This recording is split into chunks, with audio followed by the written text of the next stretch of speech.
আমাদের সকলের হৃদয়ে ব্যথা লেগেছে। একজন ওসমান হাদি আল্লাহ তাআলার পক্ষ থেকে আল্লাহ এই জমিনের বাসিন্দাদেরকে দান করেছে।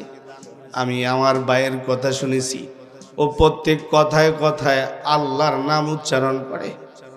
এমনকি ও বলতে গিয়া বলে, মৃত্যুর ফায়সালা এটা জমিনে হয় না, মৃত্যুর ফায়সালাটাও আরশি তথা আসমানে হয়।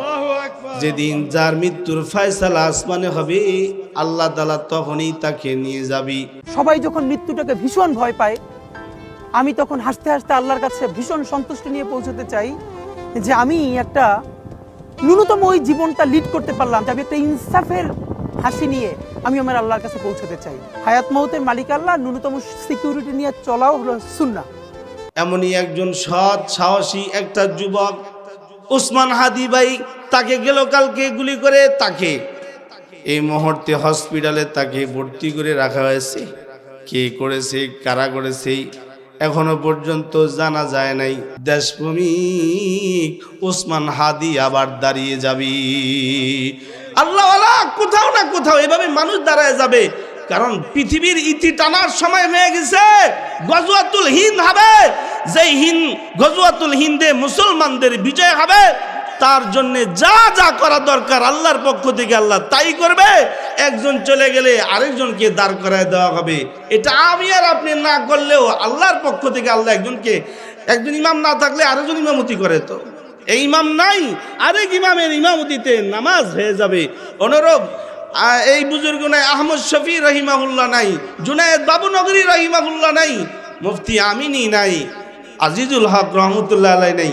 কিন্তু এইভাবে এই জমিনে প্রতিনিধিত্বকারী মানুষ কিন্তু একের পর এক দাঁড়ায় যাবে, আর তাদের মাধ্যমেই আবারও আল্লাহ তাআলা এই জমিনে মুসলমানদের সব কিছু আল্লাহর পক্ষ থেকে আল্লাহ দান করবে। বাংলাদেশের সরকারের স্বরাষ্ট্র উপদেষ্টা কিন্তু আজকে ঘোষণা দিছে যে ওসমান হাদিকে যে বা যারা গুলি করেছে তাকে এবং তার সহযোগীদেরকে যদি কেউ ধরাই দিতে পারে, তাহলে 50 লক্ষ টাকা পুরস্কার দেওয়া হবে। ঘোষণা হয়েছে। কিন্তু ওসমান হাদি ভাই, ওনার কথাটা এই জন্যই বললাম, উনি একজন দেশপ্রেমিক মানুষ ছিলেন, আল্লাহ প্রেমিক মানুষ ছিলেন। কথায় কথায় তিনি আল্লাহর কথা বলতেন, সদা সর্বদাই আল্লাহর উপরে ভরসাকারী একজন মানুষ ছিলেন।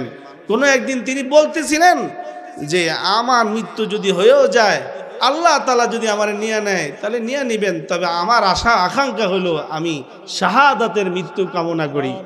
আল্লাহর রাসূলের সাহাবী হযরত ওমর রাদিয়াল্লাহু আনহু তিনি দোয়ায় বলতেন, আল্লাহুম্মা রযুকনি শাহাদাতান ফি সাবিলিক ওয়াজআল মাউতি ফি বালাদি রাসূলিক। আল্লাহ, আপনি আমাকে শহীদি মৃত্যু দান করেন, কারণ শহীদি মৃত্যু এমনই এক মৃত্যু যে মৃত্যুওয়ালা ব্যক্তিদের মরণ হয় না। আল্লাহু আকবার, জোরে বলেন আল্লাহু আকবার। ওয়ালা তাহসাবান্নাল্লাযীনা কুতিলু ফি সাবিলিল্লাহি আমওয়াত, ওয়ালা তাহসাবান্নাল্লাযীনা কুতিলু ফি সাবিলিল্লাহি আমওয়াত বাল আহইয়াউন ইনদা রাব্বিহিম ইউরযাকুন। যারা আল্লাহর জন্য মরে তাদেরকে তোমরা মৃত বলো না, বরং তাদেরকে আল্লাহর পক্ষ থেকে রিজিক দেওয়া হয়। আপনি ইমানের জন্য মরবেন, এতে আপনি শহীদ। আমলের জন্য মরবেন বাবা, এ তো আপনি শহীদ।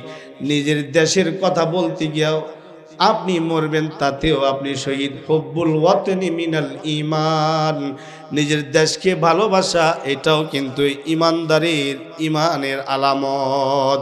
তো বুঝাইতে চাইলাম, ভালো মানুষ দরকার আছে। ভালো মানুষ হলে পরেই ভালো মানুষ থেকে ভালো কিছু আশা করা যায়। আল্লাহ আমাদেরকে ভালো মানুষের ভিতরে নিজের নামটা লেখাইবার তৌফিক দান করুন। আমিন কোন জোরে বলেন আমিন। তাহলে প্রাণীদের সেবা তো পাইতেছি, আল্লাহ তাআলার শ্রেষ্ঠ প্রাণী ফেরেশতাদের সেবাও পামু। কখন?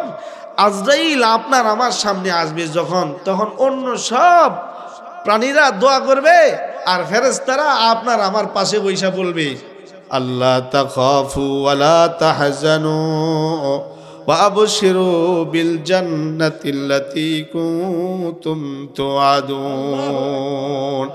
এটা দুনিয়ার কোনো মানুষের কথা না, আল্লাহ তাআলার কথা। আল্লাহ বলেন, তুমি নেককার হইলে তোমার মৃত্যুর সময় আমার ফেরেশতারা তোমাকে অভয় বাণী দিবে।